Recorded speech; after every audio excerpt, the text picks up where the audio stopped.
malam Bapak-bapak dan Ibu-ibu sekalian. Terima kasih menyempatkan waktu terima kami untuk beribadah.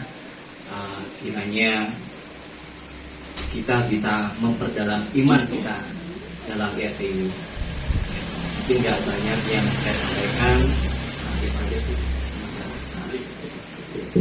Matur nuwun, sambutannya padat, singkat dan jelas. Kita memasuki sesi sharing. Nah, mungkin ada Bapak Ibu dalam 1 minggu ini mengalami kejadian-kejadian yang luar biasa. Monggo jika ada, Pak dosen, monggo. Ada? Oke. Monggo, waktunya bebas ya Pak. Terima kasih Bapak Ibu. Ini cuma lebih tepat pemberitahuan bahwa di tempat kerja saya besok itu mulai libur, jadi saya juga libur, dan tanggal 7 April mulai masuk, tapi saya sudah tidak masuk lagi karena hari ini tadi saya hari terakhir saya bekerja alias pensiun. Surat pensiun saya sudah saya terima tadi. Saya pensiun mulai tanggal 1 April. Ini tadi yang oleh karena itu ya mohon maaf apabila berikutnya mungkin saya sudah tidak mampu lagi kalau kepastian secara wilayah karena bisa dikatakan gajian saya pensiun cuma separuhnya pegawai negeri, tapi jauh lebih baik daripada gak dapat. Itu aja mungkin yang bisa. Kalau sebetulnya kalau banyak Pak, tapi nanti berapa dua-dua ini. Ya, jadi ini lebih banyak gitu. Tadi saya sebetulnya hari terakhir saya masuk. Tadi sampai itu saya Pak, ya ini harus ke balik. Ya, tadi itu aku kayak surat pensiun ke kolektor. Lah ngapa aku balik kerja? Kan sudah. Apapun hasilnya tadi itu mulai jam itu mulai jam berapa tadi? Jam 2 jam 3. Selesai. Itu hasilnya sama saja. Karena baik tidaknya orang kerja itu adalah untuk masa depan. Ya, masa depan itu podo wae. Wah, podo gak kerja. Ya. Nah, jadi saya genap berusia 65 tahun. Karena saya pensiunnya 65 tahun. Dan banyak orang yang usia di bawah saya sudah pensiun. Ya, terima kasih. Ya, saya kebetulan saya pensiun. Hanya saya biaya sama istri saya. Karena anak saya ketiga sudah kerja semua. Jadi tidak perlu lagi memikirkan anak saya bagaimana kerja. Tidak penghasilan sendiri. Itu aja yang saya berikan. Terima kasih. Bapak Ibu Saudara, iblis itu tidak suka kita persekutuan di dalam nama Tuhan Yesus. Berangkat ke sini saja tadi saya sempat nulis ya di warung aku. Kok matchnya rayon 1 dan rayon 2 sama? Karena itu tadi yang saya alami. Jadi begitu kami belok ke bypass itu, saya klik maps yang diberikan di warung aku di grup, bunyinya di bawah itu adalah Gria Naura, dan itu mengarah ke arah Dukuh Tengah. Loh, ini kan berarti rumah arah Dukuh Tengah berarti kan tempatnya Mas Ayu itu. Mungkin kebalik. Saya klik lagi yang rayon 1, sama di bawahnya itu Gria Naura juga. Saya klik bolak-balik dari HP saya, keluarnya sama, Gria Naura. Makanya saya sampai ngomong di warung aku, ini mapsnya sama ya, karena benar-benar itu yang kami alami. Kemudian saya klik di alamat, saya pakai Google Map yang ketik alamat ini, mungkin jalan tembusan ya, tapi kok kemudian gelap, kami nggak berani. Jadi dari bypass itu kemudian belok kiri Haji Syukur 7, Gria Village, Apple Village itu mungkin ada jalan tembusan, tapi kami nggak berani. Kok petang ya, aku nanti kalau misalnya nyasar atau jalannya cukup kecil, kita muter aja lewat jalan raya ini yang saya cukup tahu Gria Babian 2 gitu. Jadi kemudian saya klik pakai HP-nya Tirsa, benar, tapi saya mau konfirmasi lagi pakai HP-nya Mas Andri, dan betul kami dari Google Map diarahkan ke sini. Terus di sini tadi saya duduk, saya klik lagi yang Maps-nya yang di Rayon itu yang berbeda di alamat yang tepat. Saya sampai berpikir di situ, apa yang tadi saya alami di dalam perjalanan tadi? Kenapa klik bolak-balik ya bunyinya Griana Ora. Oh iya, Iblis tidak suka. Iblis tidak suka kita bersekutu. Iblis tidak suka kami datang ke persekutuan. Gangguan kecil itu saya ingin bagikan kepada Bapak Ibu bahwa mungkin setiap niat baik kita baik bersekutu, niat kita baik mungkin menolong, niat kita baik melakukan perintah Tuhan, tetapi ada iblis yang tidak tinggal diam. Ada iblis yang akan selalu memberi dalam tanda kutip mungkin kesulitan atau halangan apapun. Tapi yang ingin saya bagikan adalah kita jangan pernah mau kalah. Di dalam nama Yesus kita berdoa.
Mari kita sama-sama bersatu di dalam doa.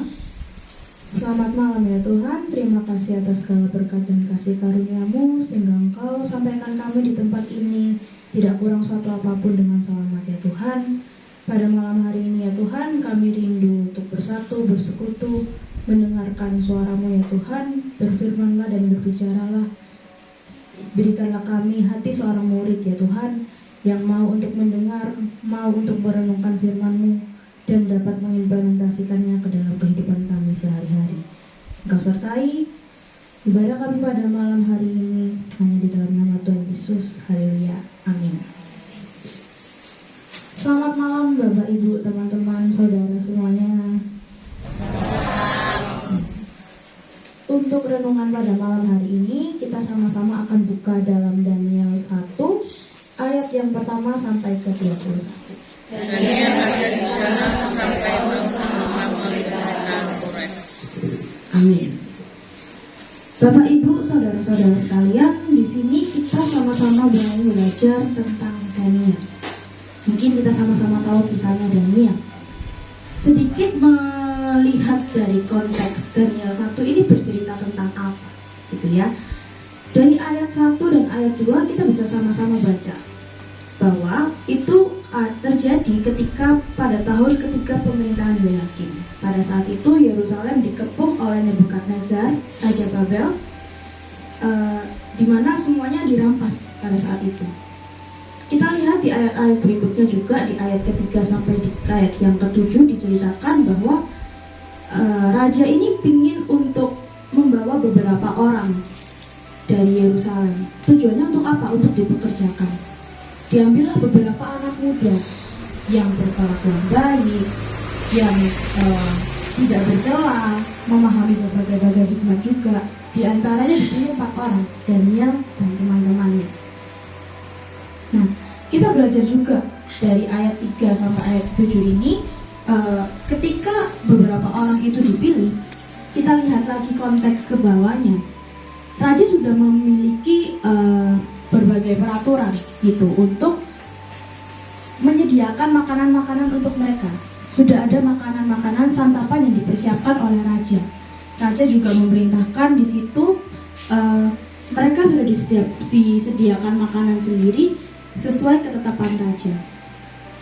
Pada ayat selanjutnya, Daniel juga berkata bahwa dia memiliki ketetapan atau berkomitmen untuk tidak menajiskan dirinya dengan makanan raja. Kalau melihat konteksnya lebih dalam lagi, bisa kita kaitkan juga mungkin makanan raja ini, makanan yang disediakan raja ini bersifat najis gitu. Dan Daniel sendiri karena dia beriman kepada Tuhan, dia percaya kepada Tuhan, dia memegang komitmennya itu. Makanya di ayat selanjutnya pun juga dibilang bahwa saya istilah kata kalau bahasa sehari-hari kayak gini, saya nggak mau makanan raja karena ini menajiskan saya. Makanya Daniel pun bilang, berikan saya sayur saja dan air. Gitu. Pegawai pemerintahan, pegawai raja yang ditugaskan, dia juga bilang, oh nanti kalau misalnya kamu makan sayur saja, nanti kamu jadi kurus. Anggapannya kayak gitu. Nanti kamu tidak berpenampilan yang baik, yang seharusnya, dimana anggapannya kalau seharusnya dia makan makanan yang disediakan oleh raja, yang mana itu bergizi baik gitu ya, maka seharusnya kamu nanti akan punya badan yang bagus, punya perawakan yang bagus, gizinya tercukupi. Tapi kalau misalnya Daniel dan teman-temannya ini hanya makan sayur saja sesuai yang diminta oleh Daniel, nanti takutnya kurus. Saya malah yang jadi kena masalah. Pegawai yang ditugaskan pegawai istana yang ditugaskan berkata seperti itu. Nah, tapi karena Daniel ini ingin memegang ketetapannya, ingin memegang komitmennya terus kepada Tuhan untuk tidak menajiskan dirinya, maka di ayat 9 dan sampai ke ayat yang ke-14 dikatakan juga bahwa coba diuji dulu saja. Maka dikatakan buat percobaan 10 hari untuk coba Daniel dan teman-temannya ini diberi makan sayur saja. Dan betul, karena dia berpegang pada komitmennya kepada Tuhan untuk tidak menajiskan dirinya dan tetap makan sayur saja, walaupun kalau dari kacamata dunia gitu ya, dari kacamata yang seharusnya kalau makan sayur saja yang gizinya nggak sepenuhnya terpenuhi gitu. Tapi dengan Daniel memenuhi komitmennya ini kepada Tuhan, perawakan mereka justru malah lebih baik dari pemuda-pemuda yang makan makanan yang biasanya seperti itu. Nah, sebenarnya apa poinnya dari yang kita bisa pelajari dari Daniel? Kalau kita lihat implementasinya, Daniel ini tetap berketetapan atau berkomitmen. Itu poin pertama yang bisa kita sama-sama pelajari. Artinya apa? Kalau saya coba merenungkan gitu ya, dari kacamata Daniel, posisinya adalah Daniel ini ditarik gitu kan. Artinya dia cuman punya opsi untuk makan ya yang ada di depannya. Tapi dia tetap memegang teguh komitmennya dia kepada Tuhan. Sering Bapak Ibu, saudara-saudara, kita dihadapkan dalam posisi di mana oh ya, yang ada di depan, opsi yang terlihat di depan itu hanya opsi dunia. Dan iman kita di situ dipertanggungjawabkan, dipertanyakan. Kamu tetap mau setia dengan komitmenmu kepada Tuhan atau kamu mau mengikuti cara dunia dalam berbagai ini? Saya sedikit sharing, saya sedikit cerita sedikit tentang itu. Ya, saya baru berumur 22 tahun, 23 tahun tahun ini ya. Sering ada posisi di mana mungkin berangkat kuliah tapi ternyata jalannya macet. Atau mungkin lagi buru-buru ke suatu tempat tapi kondisi di jalan entah mengapa tidak memungkinkan untuk kita bisa berangkat di jalan itu cepat gitu. Karena saya naik motor ya seringnya ya. Kadang nerobos jalan lewat trotoar, lewat pinggir itu dalam tanda kutip, oh ya, saya kan buru-buru, bisa jalan cepat kalau misalnya lewat trotoar gitu. Nah, di situ saya tahu sebenarnya iman kita tuh diuji dari hal-hal kecil seperti itu. Tuhan ingin kita taat sama perintah Tuhan, termasuk ya peraturan di jalan, peraturan yang ditetapkan memang untuk kita sebagai warga negara Indonesia. Opsinya cuma dua. Memang nggak ada jaminan kalau misalnya kita lewat jalan yang dari trotoar itu nggak terlambat kayak gitu, nggak ada jaminan. Tapi kan ada rasa buru-buru pingin cepet. Hal-hal seperti itu saya yakin ya kita sering diuji. Itu hal simpel yang sebenarnya Tuhan mau kita tuh setia sama perkara-perkara yang kecil. Rajin beribadah, rajin ke gereja itu sesuatu yang sudah harus kita lakukan sebagai murid Tuhan, sebagai anak-anaknya.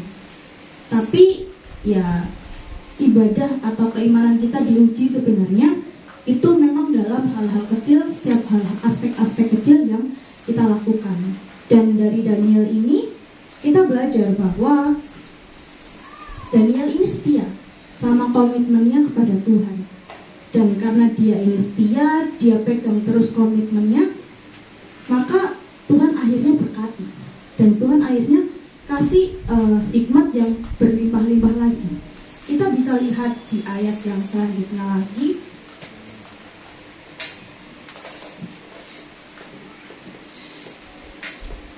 Di ayat yang ke-17 sampai ke-21 kita bisa sama-sama tahu. Setelah 10 hari dicoba gitu ya, oh makan sayur ternyata mereka perawakannya masih bagus kayak gitu. Akhirnya dengan petugas istana mereka seterusnya tetap dikasih makan sayur dan air saja selama beberapa waktu, kan? Nah, lalu tibalah saatnya raja ini melihat mereka, gitu. Dan setelah dilihat, Daniel dan teman-temannya ini mereka memiliki kecakapan, memiliki hikmat yang 10 kali lebih cerdas dari semua orang yang berilmu pada saat itu. Artinya apa? Hikmat yang dikasih sama Tuhan itu bisa sampai 10 kali lipat dari apa yang dunia kasih. Bahkan walaupun mungkin nggak sesuai jalannya, nggak sesuai makanannya, nggak sama gizi-gizinya, tapi ternyata Tuhan sebagai pencipta, Tuhan yang memberi berkat, Tuhan yang memberi hikmat itu bisa ngasih jauh lebih besar dari yang kita harapkan. Mungkin selama ini kita dihadapkan dengan fase hidup kita masing-masing, dihadapkan dengan situasi atau kondisi ataupun challenge, tantangan hidup gitu ya. Mungkin dunia sering bilang kalau misalnya nggak pakai cara ini, ya nggak bisa sukses, anggapannya kayak gitu. Tapi sebenarnya yang nggak bisa kita lupakan adalah Tuhannya dan ketetapan-ketetapannya dan perintah-perintahnya. Jadi dalam hal apapun di hidup kita yang sedang kita gumulkan, fokusnya adalah menyenangkan hatinya Tuhan dulu. Tuhan dimuliakan nggak, kita mengindahkan perintah-perintahnya atau enggak. Perihal hikmat, berkat atau apapun yang dalam tanda kutip kita harapkan ya. Kita sebagai manusia secara daging kan pasti mengharapkan berkat, mengharapkan sesuatu hal. Tapi bukan itu yang harus jadi fokusnya kita. Yang harus jadi fokusnya kita adalah apakah kita memuliakan Tuhan, apakah Tuhan disenangkan dari apa yang kita lakukan. Seperti yang dilakukan Daniel. Bahkan Daniel di sini pun bisa diberkati, diberi hikmat sampai 10 kali lipat. Tuhan yang memberkati Daniel, Tuhan yang menyertai Daniel adalah Tuhan yang sama, yang menyertai kita juga, yang bisa memberikan 10 kali lipat lebih besar dari apa yang kita harapkan juga. Dan dari cerita Daniel ini menjadi sebuah rema bagi kita semua untuk sama-sama kita ingat dari setiap hal kecil yang kita lakukan, apakah kita sudah mengasihi Tuhan, apakah kita sudah mengindahkan Tuhan. Mungkin saya sedikit sharing sebagai penutup boleh ya Bapak Ibu. Menyambung dari cerita atau sharingnya Bu Marta tadi, gitu ya. Ini menjadi bahan perenungan saya pribadi. Sempat tadi saya juga merenungkan sedikit. Kenapa ya? Kalau setiap mau ke gereja, itu kok di jalan atau mungkin ketika di rumah seringkali ada fase di mana marah-marah sama keluarga gitu kan. Entah mungkin buru-buru berangkat, yang satunya telat, terus jadi ngamuk gitu kan. Ini beberapa kali ya, mungkin Bapak Ibu merasakan juga ya, udah mulai yang ketawa-ketawa, senyum-senyum ini kayaknya sama ya. Kadang sama anaknya atau sama istrinya, sama suaminya, kok mesti ada aja marah-marahnya gitu, padahal mau ke gereja gitu. Di mobil marah-marah, terus begitu sampai ke gereja, shalom, selamat pagi, kok kesannya gimana gitu ya. Nah, saya tadi sempat merenung sedikit ketika di mobil, karena ya kita kan bisa dibilang ada keharusan untuk datang tepat waktu, dan tadi waktunya memang cukup mepet gitu kan, takutnya terlambat dan lain-lain. Yang saya renungkan adalah kenapa ya harus ada fase marah-marahnya itu. Sebenarnya bukan tentang marah-marahnya, tapi itu adalah ya cobaan yang dikasih iblis mungkin ya. Karena benar kata Bu Marta tadi sempat bilang ya, iblis nggak suka kita beribadah, iblis nggak suka kita mau mendengarkan firman Tuhan, makanya dikasih challenge-nya, makanya dikasih tantangannya. Tapi bukan berarti itu divalidasi dan kita boleh marah-marah begitu ya Bapak Ibu. Saya pun satu keluarga kami juga belajar gitu. Yang awalnya dulu mungkin ya sudah marah-marah, diem-diem, tiba-tiba ke gereja ya sudah selesai, dianggap bilang aja gitu masalahnya. Tapi kami sekarang belajar ya untuk melakukan karakter Kristus itu, walaupun mungkin ada sedikit pemicunya, ya sudah salah satu tuh harus ada yang ya sudah gimana meredakan amarahnya itu. Karena kalau misalnya yang salah satu mungkin udah tinggi, nanti kalau dua-duanya tinggi atau semuanya tinggi hati ya nanti malah nggak lulus dari tantangannya itu kan, anggapannya gitu. Jadi ya dimulai dari hal-hal kecil seperti itu Bapak Ibu. Karena saya percaya juga Tuhan menguji kita, Tuhan melihat iman kita, Tuhan melihat improvement, peningkatan karakter kita itu dari apa yang kita lakukan sehari-hari. Terakhir saya ingin memberikan satu ayat diambil dari Mazmur 1 ayat 1 sampai ayat yang kedua. Mungkin saya bacakan ya Bapak Ibu.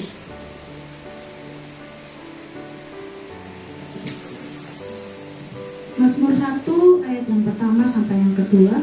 Berbahagialah orang yang tidak berjalan menurut nasihat orang fasik, yang tidak berdiri di jalan orang berdosa, dan yang tidak duduk dalam kumpulan pencemooh, tetapi yang kesukaannya ialah Taurat Tuhan, dan yang merenungkan Taurat itu siang-siang. Malam hari ini kita diingatkan kembali dari ceritanya Daniel dan dari firman Tuhan yang sudah dibacakan bahwa Tuhan ingin kita merenungkan Tauratnya, merenungkan firman-Nya siang dan malam, setiap waktu, setiap hari. Kiranya firman pada malam hari ini dapat memberkati kita semua. Tuhan memberkati.